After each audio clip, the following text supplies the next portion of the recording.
Hello friends, कैसे हो आप सब। Welcome back to my channel. आज हम बात करने वाले हैं अक्टूबर में विज़िट करने के लिए टॉप 10 परफेक्ट डेस्टिनेशंस की। क्योंकि अक्टूबर का महीना एक ऐसा महीना है जब मौसम एकदम सुहावना होता है और ना ट्रैवलिंग का मज़ा ही इस मौसम में आता है। तो इसीलिए मैंने सोचा क्यों ना शेयर किया जाए एक बहुत ही अमेजिंग और ब्यूटीफुल सी डेस्टिनेशन जहाँ पर अक्टूबर में घूमने का आपको मज़ा ही आ जाए।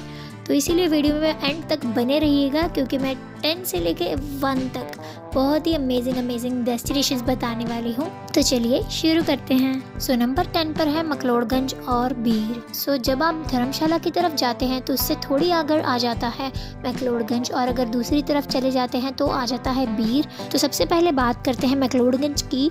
तो मकलोडगंज अपने टिबेटन कल्चर के लिए बहुत ज़्यादा फेमस है, और यहाँ अगर आप विज़िट करते हैं तो दलाई लामा टेम्पल ज़रूर विज़िट करें अगर आप एक पीसफुल और स्पिरिचुअल एक्सपीरियंस लेना चाहते हैं।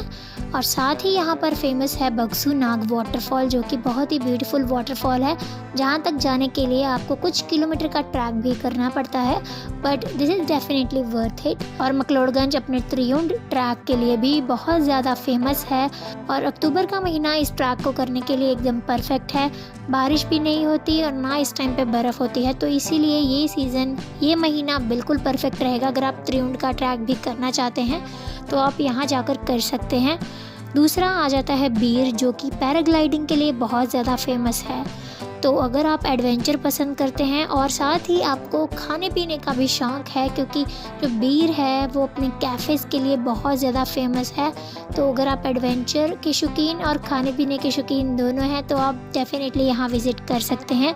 क्योंकि यहाँ के फूड का एक बार आपने लुत्फ़ उठा लिया तो आप लाइफ में कभी भूल नहीं पाएंगे। एंड बीर नेचर और एडवेंचर का एक परफेक्ट ब्लेंड है, तो यहाँ विजिट करना तो बनता ही है। सो नंबर 9 है जिम कॉर्बेट नेशनल पार्क। सो अक्टूबर एक परफेक्ट टाइम है यहाँ के वाइल्ड लाइफ सफारी एंजॉय करने के लिए, और अगर आप नेचर लवर हैं तो ये जंगल सफारीज और बर्ड वॉचिंग आपके लिए एक ट्रीट की तरह रहेंगी। सो जिम कॉर्बेट में बहुत ही डिफरेंट टाइप के रिजॉर्ट्स हैं जो कि बहुत ही ब्यूटीफुल और पीसफुल हैं। तो आप चाहें तो सारा दिन इन रिजॉर्ट्स में बिता सकते हैं, एंड उसके बाद आप अर्ली मॉर्निंग जा सकते हैं सफारी में। तो सफारी का मज़ा मेरे हिसाब से तो अर्ली मॉर्निंग में ही आता है, क्योंकि इस टाइम पे आप नेचर से अच्छी तरह से जुड़ सकते हैं, करीब से वाइल्ड लाइफ को जान सकते हैं। और अगर आप अर्ली मॉर्निंग जा रहे हैं आपको सनराइज़ भी देखने को मिलेगा, जो कि मेरी रिकमेंडेशन इसीलिए ही रहती है क्योंकि सनराइज़ के टाइम पे ना आपको बहुत ही ज़्यादा अच्छा और पीसफुल फील होता है, और इस टाइम पे जो वेदर है वो एकदम परफेक्ट रहता है। अगर आप चाहें तो अपना ट्रिप एक्सटेंड करके आगे नैनीताल की ओर भी जा सकते हैं। सो नंबर 8 पर आता है कश्मीर। आई नो हम सबका ड्रीम तो होता ही है लाइफ में एक बार कश्मीर विजिट करने का, तो क्यों ना अक्टूबर में ही सही। अक्टूबर एक परफेक्ट टाइम है, स्पेशली अगर आप यहाँ के गार्डन्स आ रहे हो ना, तो यहाँ के फॉल को एंजॉय करने के लिए, क्योंकि हर तरफ ना खूबसूरत ऐसे सूखी पत्तियाँ ही पत्तियाँ होती हैं।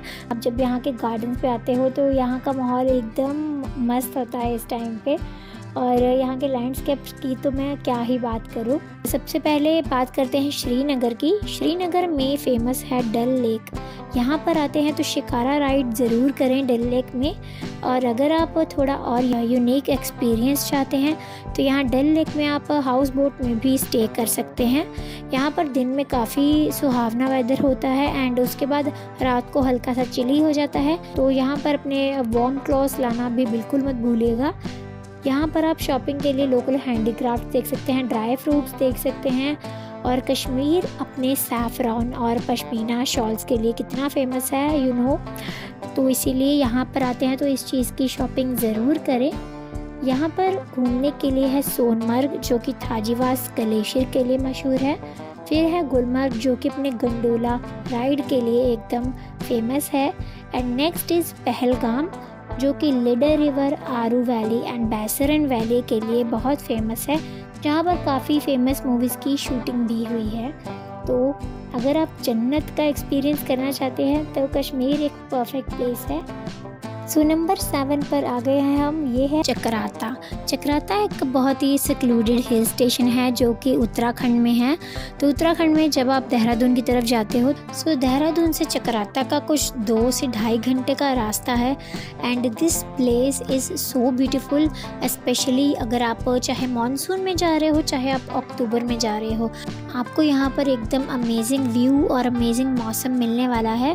यहाँ का सनराइज़ और सनसेट देखने का तो मज़ा ही कुछ और है। यहाँ पर मैं आपको होटल रेकमेंड कर दूँगी, नीचे डिस्क्रिप्शन बॉक्स में मैं आपको होटल का नाम भी मेंशन कर दूँगी, आप कमेंट कर देना, मैं आपको बता दूँगी होटल का नेम। बट वहाँ से एकदम अमेजिंग व्यू आता है, रूम्स भी बहुत अच्छे हैं, साथ में आपको ब्रेकफास्ट और डिनर साथ में ही मिलता है। सो मेरी स्टे चक्राता में बहुत ही अमेजिंग रही। वहाँ पर देखने के लिए आप टाइगर फॉल्स देख सकते हो। Otherwise Chakrata is famous for relaxation, तो आप होटल में रह के एक अच्छा सा होटल बुक करके वहाँ पर सनराइज़ सनसेट देख सकते हैं, रिलैक्स कर सकते हैं। सो डेफिनेटली अगर आप पीस लवर हैं तो यहाँ ज़रूर विज़िट करें। सो आ गए हैं हम नंबर 6 पे, which is my personal favourite, this is Manali. तो ये डेस्टिनेशन तो आप सबको पता ही होगी कि कितनी ज़्यादा फेमस है, पर यहाँ पर अक्टूबर के महीने में आने का मज़ा ही कुछ और है, क्योंकि यहाँ का जो मौसम है वो बहुत ही परफेक्ट होता है अक्टूबर के महीने का। यहाँ पर इस टाइम पे ना बर्फ़ होती है ना ज़्यादा गर्मी, तो ये एकदम से परफेक्ट टाइम है। और यहाँ पर फेमस मेरे हिसाब से तो मैं आपको ये नहीं कहूँगी कि आप जो फेमस टूरिस्टी डेस्टिनेशन है उस पर जाएं। मेरी जो पर्सनल रिकमेंडेशन है वो ये रहेगी कि आप यहाँ से जाएं, हमटा पास वैली है वहाँ पर। मैं ये नहीं कह रही कि आप हमटा पास ट्रैक करें, बट जहाँ से वो ट्रैक स्टार्ट होता है एट लीस्ट आप वहाँ तक जाएं। वहाँ तक जाते जाते आपको इतने खूबसूरत नज़ारे दिखेंगे, एंड उसके बाद जो वहाँ पहुँच कर भी आपको जो खूबसूरत व्यूज़ मिलते हैं वो एकदम माइंड ब्लोइंग होते हैं। मैं क्लिप्स भी यहाँ शेयर कर रही हूँ, आप देख लेना कितना खूबसूरत व्यू आता है वहाँ का। एंड उसके बाद आप मनाली आए हैं तो आप नागर विज़िट कर सकते हैं। यहाँ पर आप नागर फोर्ट जा सकते हैं, जहाँ पर फेमस जब वी मेट की शूटिंग भी हुई थी। मनाली आए हैं तो आप यहाँ से आगे सीधा जा सकते हैं अटल टनल क्रॉस करके सिसु, एंड सिसु के बाद आप बारालाचा पास तक जा सकते हैं। इस टाइम पे बारालाचा पास ओपन रहता है, तो एकदम परफेक्ट टाइम है यहाँ विज़िट करने का। यहाँ पर काफ़ी फेमस एक्टिविटीज़ भी होती हैं, like paragliding, hot air balloon ride, zorbing, zip lining. तो आप चाहें तो ये सब एक्टिविटीज़ भी कर सकते हैं।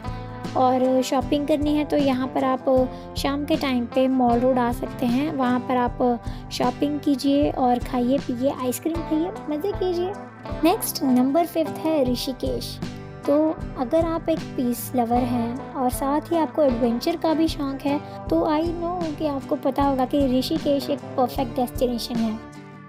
अक्टूबर में जो ऋषिकेश है उसका वेदर आइडियल रहता है, क्योंकि अगर आपको राफ्टिंग करनी है या आप योगा लवर हैं तो उसके लिए भी ये टाइम परफेक्ट रहेगा। ना ज़्यादा चिली वेदर होता है ना ज़्यादा वार्म होता है, एंड इसीलिए इस टाइम पे राफ्टिंग करने का और योगा करने का अपना ही एक मज़ा है। अगर ऋषिकेश आए हैं तो गंगा आरती नहीं देखी तो ये ट्रिप कंप्लीट कैसे हो सकता है। इसीलिए आप शाम को जा सकते हैं या फिर अर्ली मॉर्निंग जा सकते हैं त्रिवेणी घाट, वहाँ पर आप गंगा आरती देख सकते हैं। यहाँ पर आप कैफ़े हॉपिंग भी कर सकते हैं, क्योंकि ऋषिकेश के जो लोकल कैफ़ेज़ हैं वो बहुत ही अमेजिंग है। यहाँ पर बहुत टेस्टी फूड मिलता है, स्पेशली अगर आपको गंगा किनारे कोई कैफ़े मिल जाए तो क्या ही बात है। तो एडवेंचर और पीस का परफेक्ट कॉम्बिनेशन बनाता है ऋषिकेश को एक आइडियल डेस्टिनेशन अक्टूबर में विजिट करने के लिए। सो इसी के साथ हम पहुँच गए हैं नंबर 4 पर। तो नंबर 4 पर है one of my favourite, this is Ladakh. Ladakh की तो मैं क्या ही बात करूं, ये एकदम अलग ही डेस्टिनेशन है, जैसे कि हम एक अलग ही दुनिया में आ गए हों। एंड मैं 2 बार लद्दाख जा चुकी हूँ और दोनों बार मैं अलग टाइम पर गई थी, इसीलिए मेरा एक्सपीरियंस ये कहता है कि लद्दाख अगर आपको जाना है तो आप सितंबर और अक्टूबर में ही जाएं। तो इस टाइम पे इसीलिए परफेक्ट टाइम है लद्दाख विज़िट करने का, क्योंकि अगर आप अपनी खुद की गाड़ी से जा रहे हैं, स्पेशली लो ग्राउंड क्लियरेंस की गाड़ी, तो ये टाइम परफेक्ट रहेगा। क्योंकि जब आप पेंगोंग की ओर जाते हैं तो वहाँ पर जो वाटर क्रॉसिंग है वो बहुत ज़्यादा होती हैं। इस टाइम पर जो सितंबर और अक्टूबर का मंथ है, वाटर क्रॉसिंग सबसे कम अमाउंट की होती हैं। जो वाटर क्रॉसिंग है उनका जो फ़्लो है वो बहुत ही कम रहता है, तो इसलिए आइडियल टाइम है यहाँ विज़िट करने का। यहाँ पर आप घूम सकते हैं लेह सिटी, जहाँ पर शांति स्तूपा विजिट कर सकते हैं और पत्थर साहिब गुरुद्वारा विजिट कर सकते हैं, लेह पैलेस देख सकते हैं और यहाँ के मॉल रोड पर शाम को शॉपिंग भी कर सकते हैं। उसके बाद आप जा सकते हैं खारदुंगला टॉप, वहाँ से होते हुए जा सकते हैं नुब्रा वैली, जहाँ पर आप सैंड डून्स देख सकते हैं और कैमल राइड का आनंद उठा सकते हैं। इसके बाद नुब्रा से आप जा सकते हैं तुरतुक या फिर पेंगोंग लेक। पेंगोंग लेक जाते हुए आपको जो वाटर क्रॉसिंग है इस टाइम पे, जैसे मैंने बताया, बहुत कम मिलेंगी। एंड उसके बाद पेंगोंग से होते हुए आप जा सकते हैं हानले, एंड देन हानले से सुमो रीरी होते हुए आप आ सकते हैं वापस ले। ऑल्सो अगर आप लद्दाख आ रहे हैं तो यहाँ का लोकल फूड जैसे कि मोमोज, थुक्पा आप ज़रूर ट्राई करें।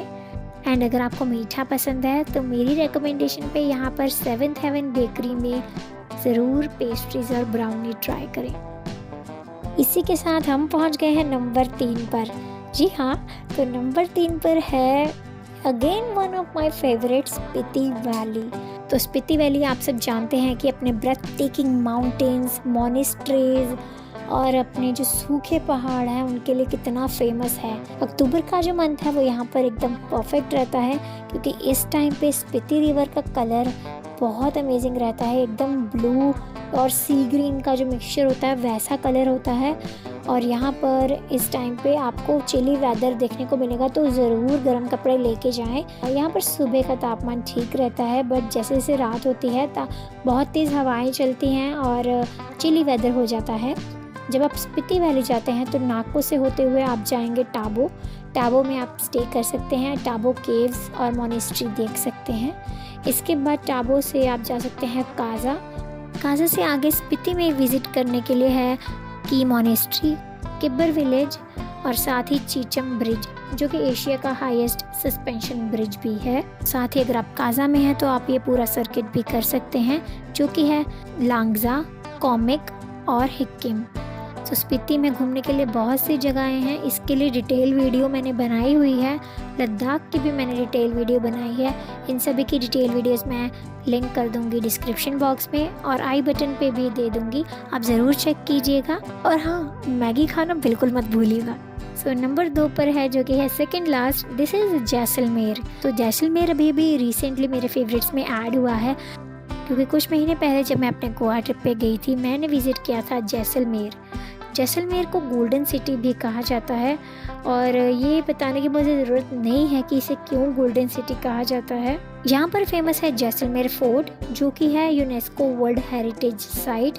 यहाँ विजिट करके आप 12th सेंचुरी के आर्किटेक्चर का मज़ा ले सकते हैं। एंड मेरी रिकमेंडेशन तो यही रहेगी कि आप यहाँ विजिट करें तो गाइडेड टूर ज़रूर लें।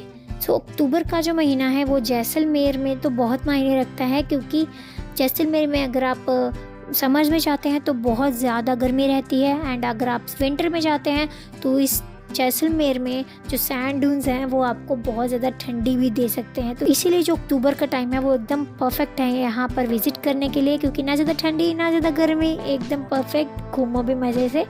जैसलमेर में जो मेरी फेवरेट चीज़ है वो है यहाँ पर आप किसी रिजॉर्ट में जाएं सैम सैंड डून्स के पास, वहाँ पर आप पूरा पैकेज लें जिसमें इंक्लूड होता है स्टे, जो कि एसी टेंट्स में आपको स्टे मिलती है, जो कि पक्के टेंट्स होते हैं। एंड साथ ही में आपको मिलती है camel ride, jeep safari, breakfast, dinner और स्नैक्स इंक्लूड रहते हैं। इन सब का प्राइस वेरी करता है 5000 से लेके 6-7,000 तक। तो मेरे हिसाब से ये परफेक्ट रहता है 2 लोगों के लिए। एंड जैसलमेर आकर डेजर्ट सफारी और कैमल सफारी करना बिल्कुल मत भूलिएगा। एंड अगर आप जैसलमेर में सैंड डून्स के पास किसी रिजॉर्ट में रह रहे हैं तो उनका शाम को कल्चरल प्रोग्राम भी होता है, जो कि फ्री होता है क्योंकि वो आपके पैकेज में इंक्लूड रहता है, तो वो भी देखना बिल्कुल मत भूलिएगा, जिससे कि आपकी जो जैसलमेर की स्टे है वो एकदम परफेक्ट हो जाएगी। और हाँ, अगर जैसलमेर आए हैं तो यहाँ का दाल बाटी चूरमा ज़रूर ट्राई कीजिएगा, जो कि आपके खाने में आपके पैकेज के साथ तो इंक्लूड रहेगा ही, तो आपको अलग से पैसे खर्चने की ज़रूरत नहीं रहेगी। So drum rolls please, it's time for number 1 which is Goa. So Goa मैं जितनी बार भी जाऊँ कम है, हालांकि मैं सिर्फ 2 बार ही गई हूँ, बट गोवा है नंबर 1 डेस्टिनेशन मेरे लिए अक्टूबर में स्पेशली विज़िट करने के लिए। क्योंकि चाहे अक्टूबर मंथ है चाहे नवंबर मंथ है, ये दोनों जो मंथ्स हैं ये यहाँ पर शोल्डर सीज़न रहता है कि काफ़ी कम टूरिस्ट रहते हैं इस टाइम पर। एंड गोवा सिर्फ अपने बीचेस के लिए और पार्टीज़ के लिए नहीं, यहाँ की हिस्ट्री, कल्चर और पीस के लिए भी काफ़ी फेमस है। क्योंकि मैं पीस लवर हूँ तो इसीलिए मुझे साउथ गोवा पर्सनली पसंद है। यहाँ पर जैसे कि आपको पता है नॉर्थ गोवा और साउथ गोवा दो साइड्स रहती हैं। अगर आप पार्टी लवर हैं तो आप नॉर्थ गोवा विज़िट करें, अगर आपको पीस चाहिए और अगर आप क्लीन बीचेस देखना चाहते हैं तो आप साउथ गोवा विज़िट करिएगा। यहाँ की जो मेरी पर्सनल फेवरेट बीचेस हैं वो हैं Cola beach, Cabo they Rama beach, Agonda beach, गलगीबागा beach, Varca beach, कैवलासिंग beach. And अगर नॉर्थ गोवा की बात करें तो वैगेटर और अंजुना बीच। एंड गोवा में आए हैं तो आप यहाँ पर आकर शॉपिंग करना बिल्कुल मत भूलिएगा, स्पेशली यहाँ के पैललम की और अंजुना की फ्ली मार्केट में, जहाँ पर आपको काफ़ी अच्छे खासे रेट्स पे बहुत ही क्वर्की और beautiful clothes and footwear, caps मिल जाएंगी। एंड गोवा से जाते टाइम मैग्नेट्स और जो भी मतलब सुवेनियर्स होते हैं वो भी ले जाना बिल्कुल मत भूलिएगा। सो ये थी हमारी top 10 places to visit in October in India.